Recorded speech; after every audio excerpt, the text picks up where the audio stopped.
J'entends souvent des personnes dire « Mais tu ne peux pas être féministe en étant contre le 50-50 », que ça n'est pas moderne, qu'il faut être une femme indépendante, il faut partager les dépenses. Mais est-ce vraiment juste quand on part pas du même point de départ ? Spoiler, le 50-50, c'est souvent 80-20 déguisé. Et ce sont encore les femmes qui trinquent. Bonjour à toutes et à tous, ici Dini pour ce nouvel épisode de Vision Her intitulé « Le 50-50, c'est féministe ?» On va aborder en quoi le 50-50, en fin de compte, ce n'est pas si féministe que l'on entend, ou en tout cas qui peut être plutôt délétère que salvateur. Alors pour commencer, le 50-50, il tient pas compte des inégalités de base. On nous vend le 55 hommes comme la forme ultime d'égalité, mais c'est un faux égalitarisme. Pourquoi ? Parce qu'on ne part pas avec les mêmes ressources économiques. En France, les femmes gagnent en moyenne entre 4 et 24% de moins que les hommes selon les postes, les secteurs et les conditions d'emploi. Mais qu'est-ce qui vient expliquer ces écarts ? Les 24% s'expliquent par le fait que les femmes se trouvent davantage employées à temps partiel, mais aussi à des postes bien moins élevés hiérarchiquement. Mais dans ce cas, pourquoi tout simplement pas travailler à plein temps et prendre les postes plus hauts en responsabilité ? Contrairement à ce que certains affirment, il ne s'agit pas d'une fainéantise naturelle de la femme. Les femmes ont majoritairement des temps partiels, surtout lorsqu'elles sont mères, parce que ce sont elles qui vont s'occuper des enfants. Également, si vous connaissez la notion de plafond de verre, vous savez qu'il n'est pas aussi aisé que cela d'obtenir des rôles de dirigeant en tant que femme. Puisque d'abord, les stéréotypes de genre qu'on internalise depuis toute petite ne nous apprennent pas à en vouloir plus, ou on nous apprend à vouloir travailler dans des domaines bien moins rémunérateurs, nous sommes davantage orientés vers le domaine du care, qui est bien moins rémunérateur. Infirmière, aide-soignante, sage-femme, et bien d'autres.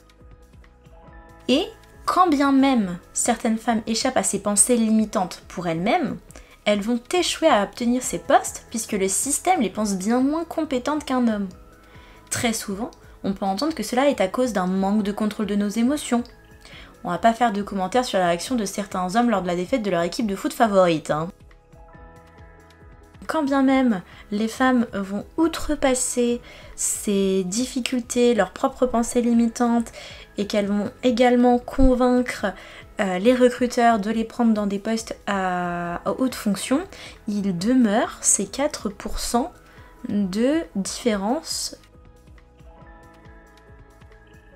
Autre aspect qui vient expliquer les inégalités de salaire au sein d'un couple, c'est que souvent, dans les couples hétéros, les hommes sont plus âgés, donc plus avancés dans leur carrière, donc plus riches, donc plus à l'aise avec le 50-50 puisqu'ils les avantagent. Tu gagnes 1800 €, il gagne 2800 €, mais vous payez le même loyer. Félicitations, tu subventionnes son épargne.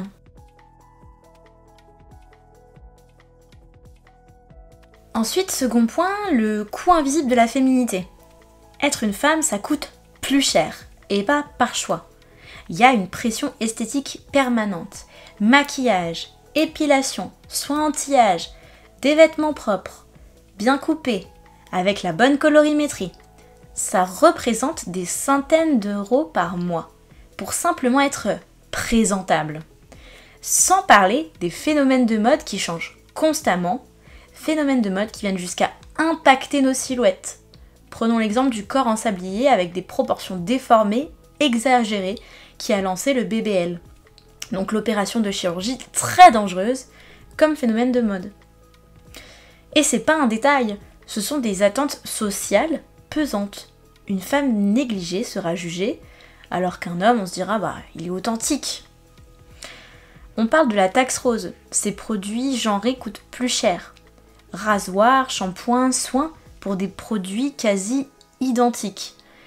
Et c'est là souvent que j'entends des hommes rétorquer « mais personne ne vous oblige à le faire, de toute façon les hommes préfèrent les femmes naturelles ».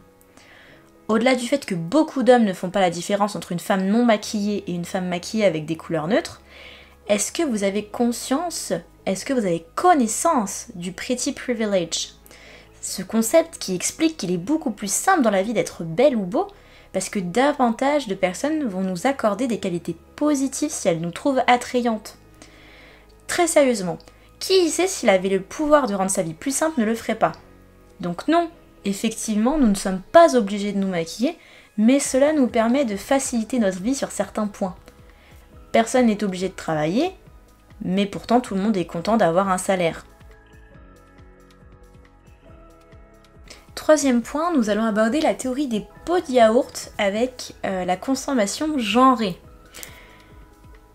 Dans un couple, les femmes paient souvent les charges courantes, les petits trucs du quotidien, les courses, les cadeaux, les vêtements des enfants, la déco. Nous mettons notre argent dans des biens éphémères, périssables qui nous rapportent rien. Les hommes, eux, investissent plus souvent dans des biens à forte valeur, voitures, immobilier, crypto, bourse, etc. Eux capitalisent dans des biens patrimoniaux, sur des biens qui vont leur rapporter de l'argent.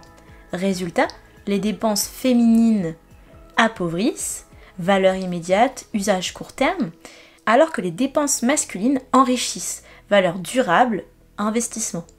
Donc toi tu finances les yaourts et lui il finance les murs, et on appelle ça équitable.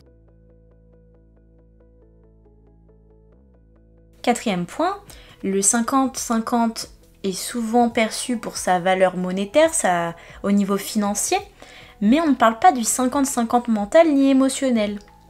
Parce que si on veut parler de répartition équitable, parlons aussi de la charge mentale. Qui pense aux rendez-vous médicaux, à ce qu'il faut racheter, aux enfants, à la belle famille, à la place d'où se trouve chaque chose dans la maison? Qui gère les tensions dans le couple? Qui va communiquer? Qui va écouter? 50-50, ok, mais tu prends les courses, les rendez-vous ORL, les vaccins, la liste de rentrée et les drames familiaux de ce week-end. Moi, je vais aller prendre l'apéro. Cinquième point, c'est que le 50-50 est délétère en général pour la femme, mais il est d'autant plus pour les femmes qui ont des enfants. Quand un enfant arrive, c'est souvent la mère qui réduit son temps de travail. C'est 80% des mères qui prennent des congés parentaux. Résultat, cela freine son développement professionnel, moins d'opportunités, moins d'augmentation, plus de précarité, pendant que l'homme, lui, va continuer son ascension. Et en cas de séparation, ce sont les femmes, et d'autant plus les mères, qui subissent l'appauvrissement. Et même quand une pension alimentaire est prévue, 25% d'entre elles ne sont pas versées, même quand le père est solvable. Donc, non seulement la femme participe à l'éducation seule d'un enfant qui est conçu à deux, mais en plus, elle doit subvenir seule à recouvrir financièrement ses besoins.